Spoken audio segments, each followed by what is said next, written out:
Welcome to Think Big with Dan and Qasim. Join hosts Dan Melnick and Qasim Masood as they explore big ideas, limitless possibilities, and engage with visionaries, entrepreneurs, and thought leaders who dare to dream big, get inspired, motivated, and find practical tips for personal growth.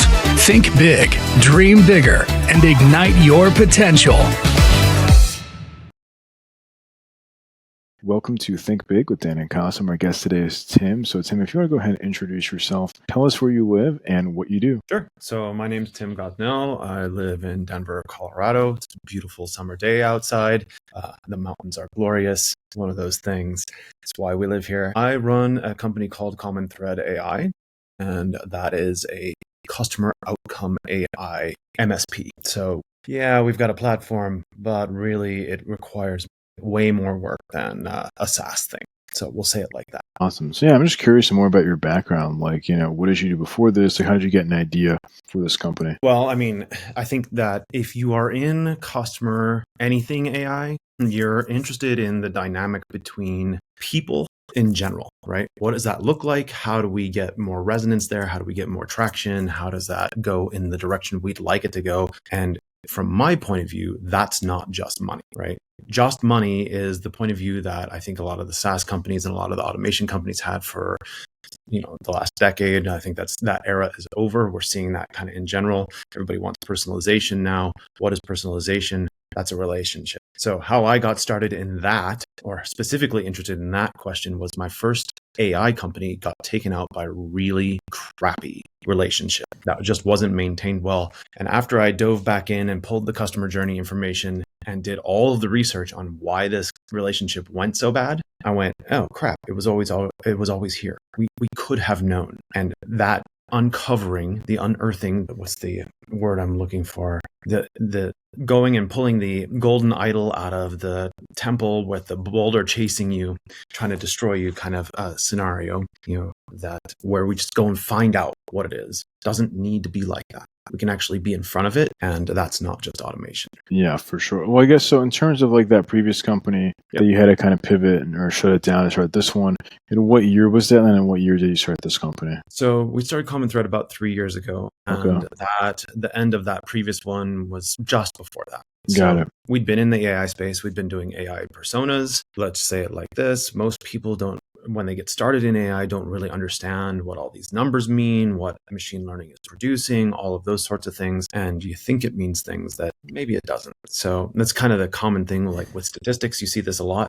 People get statistics and then they turn dangerous, right? That's a thing. So I wouldn't say that we were necessarily dangerous, but the relationship didn't turn out. It was being sold in a fashion that wasn't sustainable and wasn't supported by what the actual data was saying. And I didn't know that was going on until it was too late. Makes sense. So in terms of Common Thread, if you can show their audience more about how it works, ideal customers, and just the whole process. Sure. So for us, we've got what we refer to as our customer data pyramid, right? And what that means is, where is all your data living? And what we're primarily interested in is not the results from what you're going to get out of your customer data. It's actually shoring up your customer data in such a fashion that you can gain deep understanding of what's going on in it. Another word for deep understanding is insights, but most people don't actually know what insights means. So I like to use deep understanding so you can get your mind around it. What we're after is, how do you generate the outcomes that you get? So if that's churn, like if you're seeing high churn, let's just say you generate that,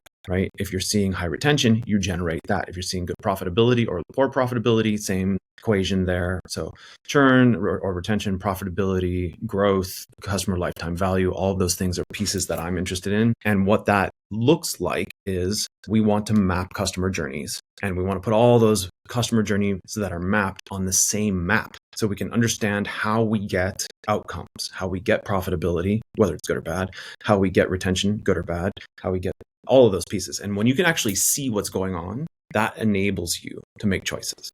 Makes sense. But I guess if you can share kind of like an example of a customer without like mentioning customer name, but industry that they're in, and kind of how the software has helped them. Sure. Well, the easy place is, let's shore up your data, right? So most people's customer data is garbage, and it's not garbage because they want it to be garbage. It's simply they don't understand what their process is. And that's because there are humans in the loop who are doing the work, who don't recognize the value they're adding to the overall process. And so you've got gaps in between. I like to say it's in between your tools, right? And you see this all the time. You may go into a tool and then export a list, right? And then you move that list to somewhere else, but maybe you do something in the middle.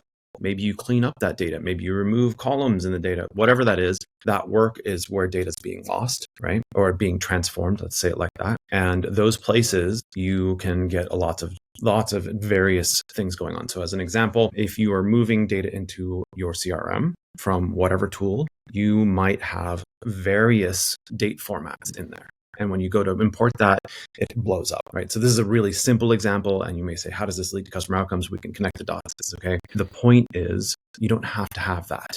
You just have to have a process around it. You have to understand what it is that you're doing and get onto a place where I like to say you need a framework, you need a strategy, you need the outcomes, it needs to be measurable, you need to understand how you're executing that.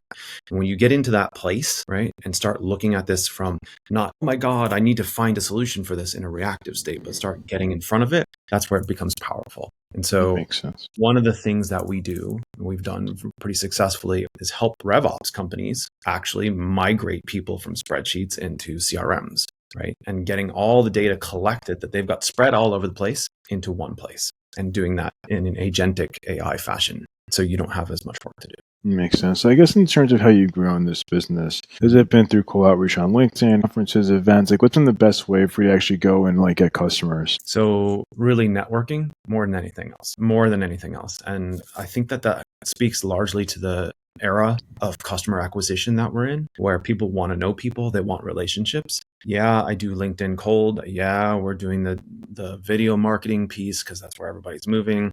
All those things are in process and they work, but really the best ones come from, yeah, I know this guy, he does this really cool stuff. Go check that out. Yeah, that makes sense. So essentially kind of leveraging like your network, trying to build like an engine for referrals and introductions. And then from there, you can kind of like ideally hop on a call with someone and show them that value on the call. Yeah. And for us, it's like really deeply understanding. I mean, this is the sales process, right? It's deeply understanding what it is that is the situation they find themselves in that's recurring, right? Because we are an agentic AI company. So what we're after is getting rid of the things that suck your time away. Right. And I guess in terms of AI, right? Like obviously you guys are in like an AI product, but what about AI internally? It's like, what do you guys use? Or you can share some of the tools that come with their audience, if there's hacks that you have to kind of save time when it comes to your business. Well, I don't know if there's hacks I have to save time so much as for us, it's really, really watching how everybody says they have an AI tool, but most of it is just bolted on ChatGPT or some other flavor of that. I'm not particularly interested in that sort of AI, although I use ChatGPT all the time. Don't get me wrong. I'm not saying it's a bad tool.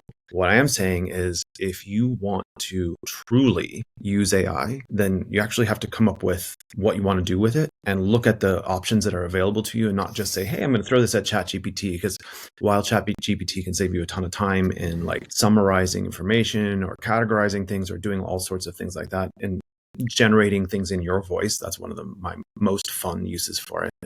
That doesn't get what is it that we said in this meeting that caused them to churn, right? Those pieces aren't there. And how do you detect that? Well, that requires a level of understanding inside of your data that you can't get by simply giving one piece of context to ChatGPT. So if you want to get into that kind of AI, like, we use LangChain, we use trees, we use actually sit down and you do the work that is the AI work. Right. There's no easy button here necessarily, although everybody's looking for one. We always are. Everybody wants ease. I get it. That's why we do what we do.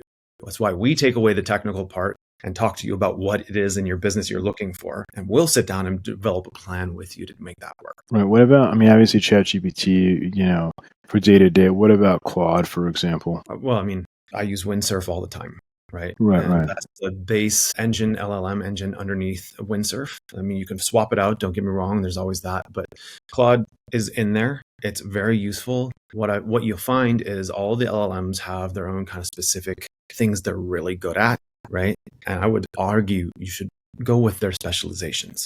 They were built that way for a reason, right? It's just a matter of figuring out what they are. This idea that general AI is here and it's sentient and we're on top of it, they're going to keep selling it that way. Everybody's going to keep selling it that way. That's the golden goose. I'm not convinced. Makes sense. So I guess obviously right now, right, we're kind of at the halfway point here of 2025. So what are you guys really focused on, dialed in on when it comes to the rest of this year? Really, people's customer data foundation, right? What does a customer data pipeline really look like? And let's get you there. Like, I think that if we just got companies to start focusing on solidifying their customer data more than anything else, that's the most dramatic change in most organizations. You know, United Airlines, I like to use them as an example. They've got a data system that is worth more than the company. And when you talk to companies like that, you know what happens? They say, we don't even know what to do with it. And the reason they have that is because they needed it in order to put people on planes. So they just built something that worked for their organization, right? But most companies don't do that, right? They want the customer data to be in the CRM and let's run some stats on it and try to figure out what we're going to do with that. But your data literacy sucks because most people's does. And then you're looking at a pile of data and dashboards that don't mean anything. Right. And then you wonder why you're not getting results. Yeah, well, when I look at math that I don't understand it. That's what it is. Right. So I guess like for us, right, let's just say like we can use our company as an example. We have tens of thousands of contacts in HubSpot, lots of data, but not as optimized. We don't even have dashboards. So what would you recommend? Like, how could you guys hypothetically work with a company like ours who's using HubSpot internally for task management, for things like that? Well, see, the first place that I always start is let's score it. Let's get a data health assessment done, right? And let's understand where we are. Because once we understand where we are, we can say, what do we need to do to make this better? What do we actually need? So a dashboard, one of the things I love talking about is how bad most dashboards are. The dashboard in your car is useful because it's mission critical information, right? So let's go with building a dashboard that contains the mission critical information for your business. Nothing else. Not, what does it look like if none of this speculation crap, just simply how fast are you going, right? And is that an indication of how fast you're going to get there? What do the results look like when you change speeds? Just those simple things that are mission critical, start there. And if you can't get good data to do that, then that health score can help you understand where you've got holes, right? That makes sense. That gives you an opportunity to say, what do we need to go get? Where is it? Where does it live? Guess what? Most companies, they already have the data they need. They just don't know where it is because they haven't thought it through. That makes total sense. So in terms of, making sure that customer data is good and healthy and kind of what you guys do, right? Is there a certain kind of company size that you're looking for where it makes the most sense? I mean, there's obviously, you give the enterprise, you have SMB, like where do you kind of see most of your customers fall into? Well, I mean, the sad truth is everybody needs it. The more people you add tends to be the worse your data is until you get to a place that it's such a nightmare that you have to address the problem.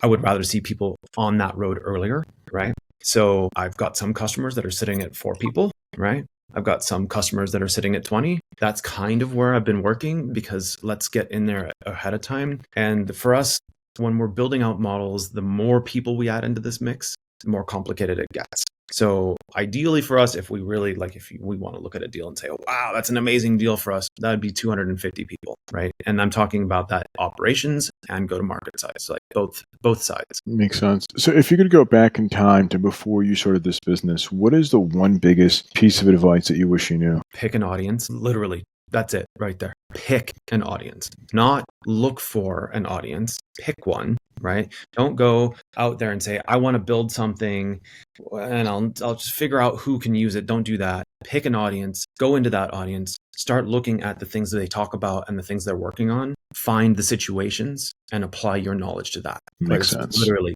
pick an audience. Stop thinking. That's good advice, Tim. So if somebody watching this wanted to reach out to you, wanted to work with you, do you mind sharing your website or social media? Sure. commonthread.ai. Really simple, right? Easy to remember. I love it that we got that one. And then you can find me on LinkedIn. My vanity LinkedIn URL is Some People Call Me Tim, right? I'm a big fan of Monty Python, can't help it. So check me out there. You can reach out to any of that, reach out to us there. You can reach out to us on our website. Those are the best ways, or you can find us in the RevOps Co-op. Awesome. Well, Tim, thanks so much for your time today. Thanks, Dan. I appreciate it.